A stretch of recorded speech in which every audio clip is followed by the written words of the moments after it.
आयुष्याचं वाटोळं झालंय हे फक्त तेव्हाच कळतं जेव्हा तुमचं बाबू शोना दुसऱ्या मागं पळून गेलेलं दिसतं.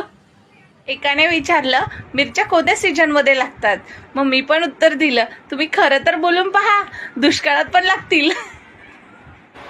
दुसऱ्याला हात दाखवून आपलं नशीब कधी वाईट ठरू नका, कारण ज्यांना हात नसतात त्यांचं पण नशीब लिहिलेलं असतं. मोठेपणा दाखवून काय नाही होत भावा, इथं माणसं कमवायला माणुसकी लागते.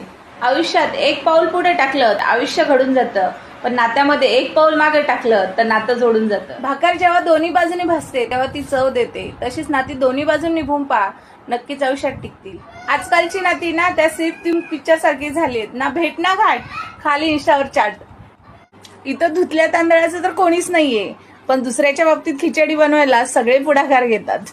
मोबाईलची गॅलरी आणि आपलं मन एवढं साफ ठेवायचं ना की कोणी कधीही ओपन केलं तरी आपल्याला लाज वाटायची वेळ नाही. लोकांच्या गोष्टी जास्त मनावर नाही घ्यायच्या.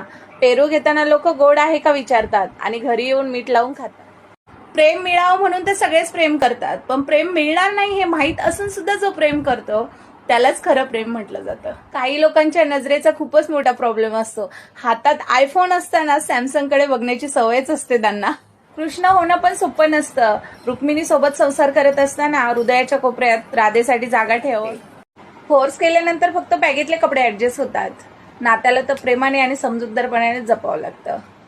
रंग बदलणाऱ्या लोकांपेक्षा जीव लावणाऱ्या लोकांना ओळखायला वेळेची किंमत आपल्याला तेव्हाच कळते जेव्हा फोन चार्जला लावून बटन टाकायचं विसरतो.